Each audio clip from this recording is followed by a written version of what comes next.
Continuamos entonces, Marcos 12, a partir del verso 28. Acercándose uno de los escribas,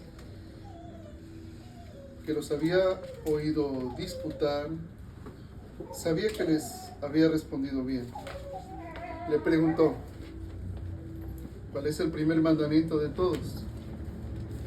Jesús le respondió, el primer mandamiento de todos es, oye Israel, el Señor nuestro Dios, el Señor uno es. Y amarás al Señor tu Dios con todo tu corazón, con toda tu alma, y con toda tu mente, y con todas tus fuerzas. Este es el principal mandamiento. Y el segundo es semejante. Amarás a tu prójimo como a ti mismo. No hay otro mandamiento mayor que estos. Entonces el escriba le dijo, bien, maestro, verdad has dicho, que uno es Dios, y no hay otro fuera de él. Y el amarle con todo el corazón, con todo el entendimiento, con todo el alma, y con todas las fuerzas, y amar al prójimo como a uno mismo, es más que todos los holocaustos y sacrificios. Entonces Jesús, viendo que había respondido sabiamente, le dijo, no estás lejos del reino de Dios. Y ya ninguno osaba preguntarle. Hasta ahí.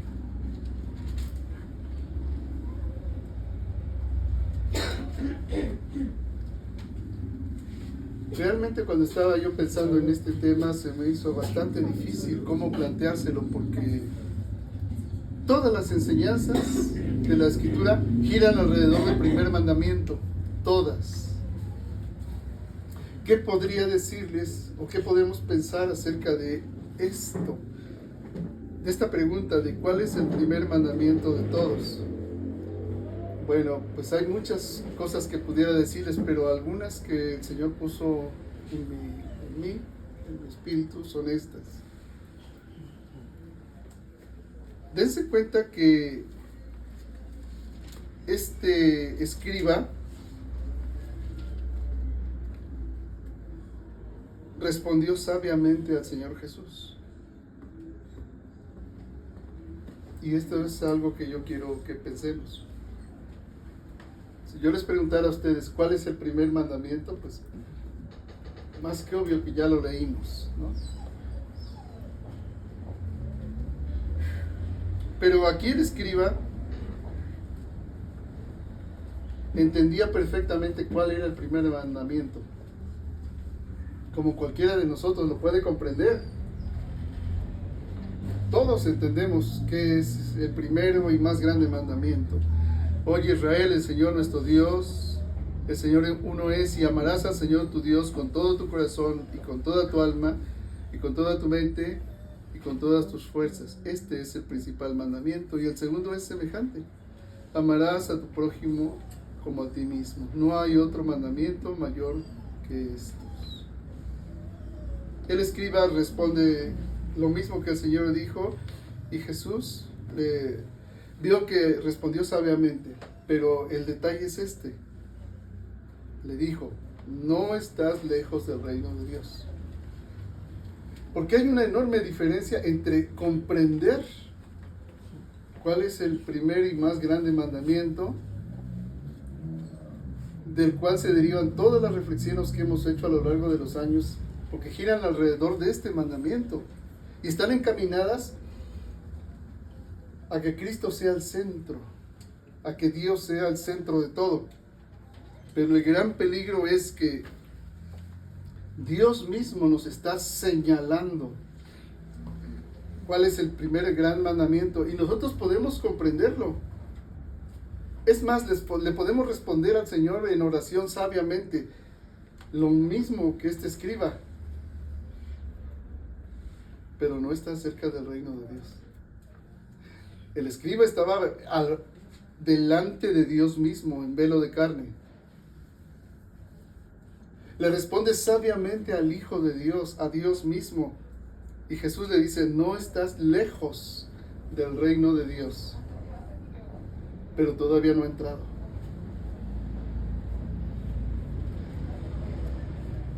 El punto es ese.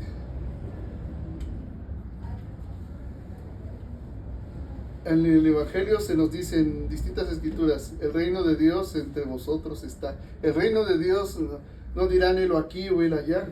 El reino de Dios entre ustedes está. Estaba Emmanuel, Dios con nosotros. Aquí en la congregación está Emmanuel, Dios con nosotros. Habrá alguno que piense sabiamente, pero aún no entre en el reino de Dios. Por esto, ¿qué significa, aunque comprendamos con sabiduría, en qué consiste el primer mandamiento?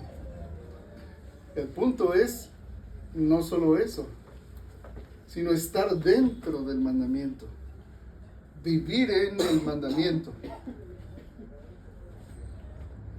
Mi pregunta es, ¿estás viviendo en el mandamiento? Porque puedes responder sabiamente. El punto es si estás en el mandamiento. Ahora, ¿en qué consiste estar en el mandamiento? Amarás al Señor tu Dios con todo tu corazón. ¿Qué significa eso? El corazón en la Escritura, saben ustedes, es sinónimo del espíritu. ¿Quién ama al Señor en espíritu y en verdad?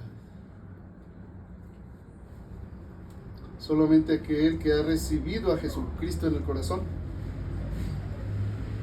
Si lo ha recibido en el corazón, ha sido sellado con el propio Espíritu de Dios. Y su corazón, es decir, su espíritu, está vivificado por el Espíritu de Dios. Es capaz de amar a Dios así. ¿Así le estamos amando? Amarás al Señor con todo tu corazón, porque el Señor, el Padre, busca adoradores que le adoren en espíritu y en verdad. Primer punto. Y les aseguro que la mayoría de cristianos no están en este punto. Ahorita les voy a dar un ejemplo. Estaba pensando en esta reflexión, la Iglesia Católica, viendo que está perdiendo muchísimas personas, está haciendo acciones para atraer hacia ella otra vez a muchas personas. Dicen, para atraerlos a Dios, para que se vuelvan a Dios. ¿Y saben lo que están haciendo?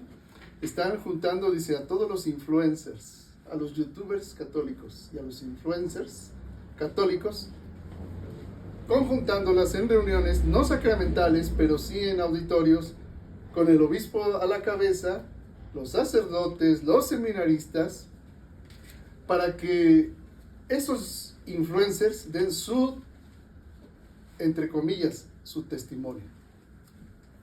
¿Testimonio de qué? De cómo aman a Dios, de cómo entraron a la iglesia. Y vi el testimonio, entre comillas, ayer de un youtuber muy famoso en varios continentes, aquí de México. ¿Para qué les digo? Porque sería hacerle propaganda, no tiene caso. Pero ese youtuber dice, ¿cómo entré yo a la iglesia? Y ya empieza a comentar cómo entró a la iglesia. Pero vean, lo que quiero que vean ustedes es cómo tenemos todos ideas preconcebidas de lo que significa Dios, la iglesia, amar a Dios y ser cristiano. Este youtuber ya daba por hecho, por entendido, que la iglesia es la iglesia católica, que Dios es católico. Que amar a Dios consiste en una vida sacramental y en obedecer a la jerarquía de la iglesia. Y que ser un buen católico es lo que te hace dar gloria a Dios, dando tu testimonio delante de todo el mundo, con el obispo reunido, los sacerdotes, los seminaristas y el público católico, para que vean lo que hace Dios con los hijos de Dios. Y los hace famosos y exitosos e influenciadores. Y da su supuesto testimonio. ¿Y saben cómo termina su testimonio? Dando la gloria a María. Porque compuso un canto que ganó el primer lugar cuando tenía 18 años, décadas antes de ser muy famoso, y compuso un canto a María. Y cantó el canto a María. Y el canto es bastante emocional, que hace llorar a algunas personas de cuánto sufrió María cuando Jesús estaba muerto en la cruz. Y pobre María, y cómo sufriste. Y bueno, y todos allí muy conmovidos. Y al final dice: bueno, me despido de ustedes, mi nombre es fulano de tal. ¿Quién se llevó la gloria? El youtuber, el influencer. Y su testimonio fue ese. Como no conocen a Dios, como no lo aman con todo el corazón, en su espíritu, porque no ha sido vivificado, todos salieron muy satisfechos. Hay miles de personas diciendo: miren, vean lo que somos y cómo Dios se complace en sus hijos, porque para que vean lo que un hijo de Dios puede hacer. Y la iglesia sigue con su estructura del Imperio Romano, y todos pensando qué grande es Dios, que hace tan grandes a sus hijos. Y a mí me pareció verdaderamente ridículo, pero la gente estaba emocionada. Y la gente que lo ve por YouTube, y que son cientos de miles con likes, que les gusta, pues dan a entender precisamente que uno de los mayores engaños del diablo es haberse metido en la iglesia y haber pervertido el entendimiento de lo que significa amar a Dios con todo el corazón, con todo el alma, con toda tu mente y con todas tus fuerzas. Pero saben, también entre los cristianos no católicos pasa algo semejante. Porque así como hay influencers católicos, ahora hay influencers cristianos. Y elevan en el pedestal al cantante de más éxito cristiano, que vende tantos millones y que hasta recibe un Grammy. Dice, para que vean lo que Dios hace con los cristianos. Todo eso estaba pensando ayer cuando dije, ¿qué podríamos hablar de lo que significa amar a Dios y el primer gran mandamiento? Y me doy cuenta que realmente la mayoría están muy lejos de comprender lo que significa el primer gran mandamiento. Se piensa que es santo aquel que cumple sacramentalmente toda la piedad litúrgica en su denominación, llámese católica, protestante, evangélica o lo que sea. Y eso no es amar a Dios sobre todas las cosas.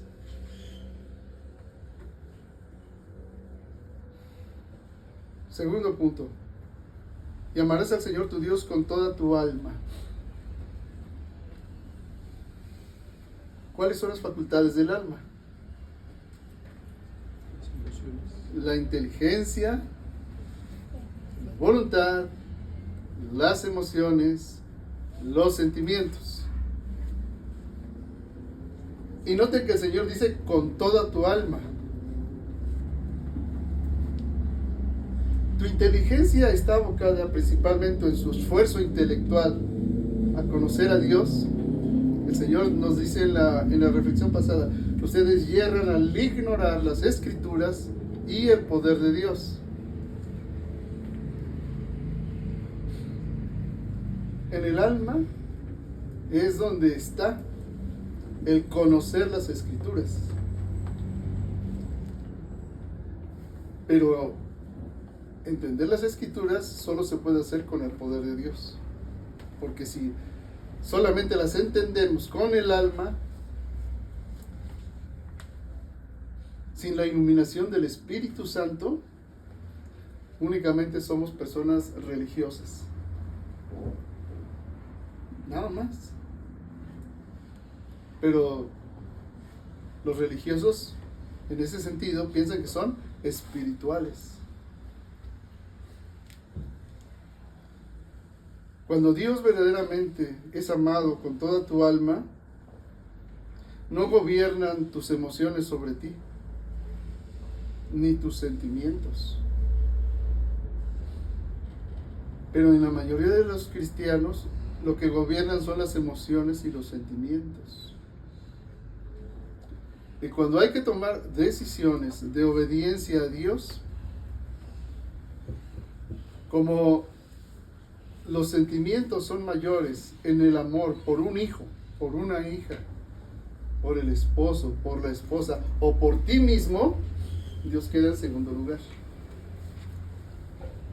A eso me refiero cuando prefieren llevar la fiesta en paz en la casa antes que obedecer a Dios. ¿Realmente le amas con toda el alma? Dice, y con toda tu mente, está reiterando nuevamente. Amar a Dios con toda tu mente. No dice con todas tus emociones, no dice con todos tus sentimientos. Porque lo que tenemos nosotros es un culto racional. Nos lo dice claramente la carta a los romanos. Este es su culto racional.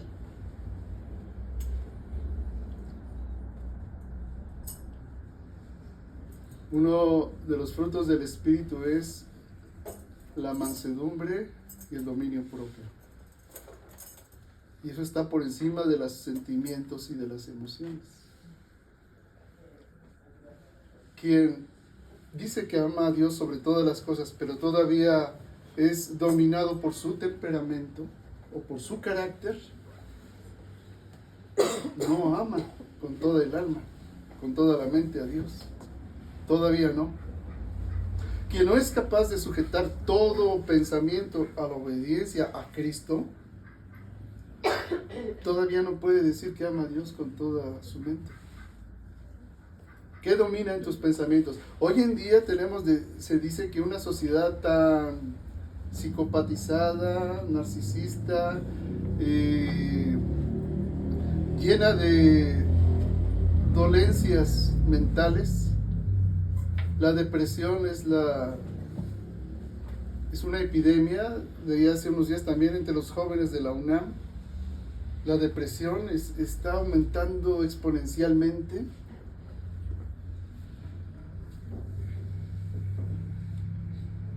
Y hay cristianos entre ellos, seguramente. Pero cuando tú puedes llevar todo pensamiento a la obediencia a Cristo, la depresión se va. Y si no se va, la tienes dominada. Sin necesidad de ansiolíticos. Pero cuando no llevas cautivo todo pensamiento a la obediencia a Cristo, la tristeza, que es un grado muchísimo menor que la depresión, te domina. ¿Se dan cuenta? Amar a Dios es liberador. Pero pareciera que las personas, en vez de buscar la presencia de Dios, se envuelven en el torbellino de las emociones y de los sentimientos.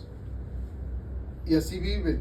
Y ciertamente Dios nos hizo seres emocionales y que tenemos sentimientos. Pero nuestro culto es racional. Y cuando llevamos a la obediencia a Cristo todo pensamiento, se ordenan nuestras emociones y se ordenan nuestros sentimientos, hermanos.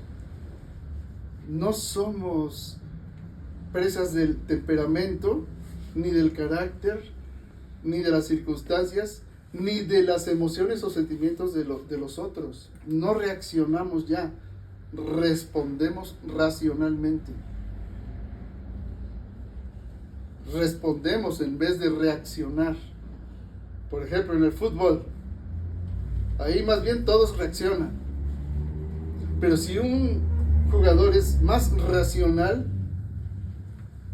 pues yo creo que, tú lo sabes, lleva más ventaja que el que es emocional. Porque el que es emocional reacciona, pero el que es racional tiene ese ímpetu y controla todo. Pero lo mismo se aplica a todo, hermanos. Los jóvenes que a diario, cada 2 semanas se enamoran. Porque están bajo sus emociones y sentimientos. Y cada mes, cada 2 meses se enamoran. Se enamoran de uno y ya se enamoran de otro. ¿Y qué tal los matrimonios ahora? Luego ni a matrimonio llegan, nada más llegan a las 2 semanas, las 3 semanas, a veces a un encuentro y se acabó. Y entre ellos hay cristianos.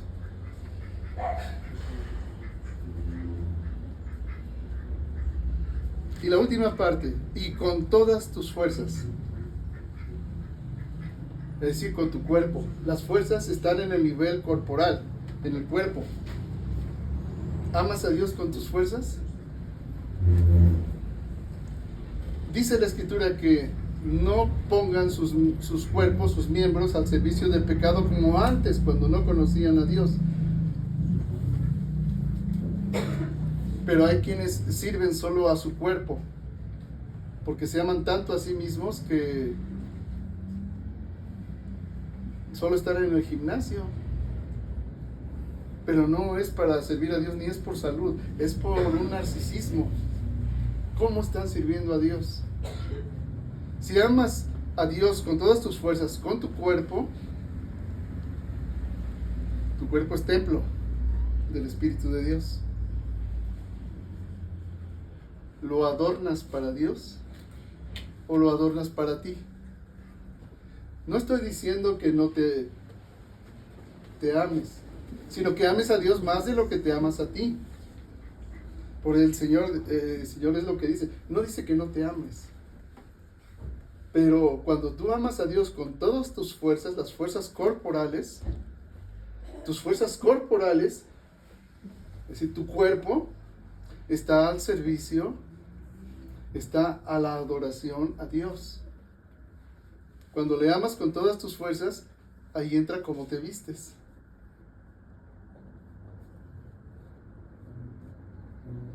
¿Cómo te vistes? ¿Para qué te vistes? ¿Para quién te vistes? Ciertamente te vistes para ti, está muy bien. Para agradar a tu esposo, está muy bien. Para agradarte a ti mismo, está bien. Pero sobre eso tiene que estar para agradar a Dios. Y cuando tu vestimenta no agrada a Dios, aunque te agrade a ti, o aunque le agrade a los demás. Y esto más se expresa para las mujeres, porque las mujeres saben exactamente para qué se visten. Uno como hombre lo capta, pero las mujeres es más. Las mujeres saben para qué se visten. Hay intención. ¿Están amando a Dios con todas sus fuerzas? ¿Sí me explico? Esta es la reflexión que el Señor me dio para el día de hoy, porque podemos responderle sabiamente al Señor. Podemos entender intelectualmente qué es, en qué consiste el primer mandamiento. El punto está si estamos en el primer mandamiento. Ese es el punto. Estás en el primer mandamiento, amando a Dios con todo tu corazón, es decir, con todo tu espíritu, con toda tu alma, inteligencia, voluntad, sentimientos, emociones, con toda tu mente, sujetando todo pensamiento a la obediencia de Cristo, y con todas tus fuerzas, es decir, tu cuerpo está también al servicio de Dios, a su gloria. Intelectualmente lo podemos entender. El punto es si lo estamos haciendo. La carta a los Efesios capítulo 6, verso 24, dice así: la gracia sea con todos los que aman al Señor Jesucristo con amor inalterable. Amén.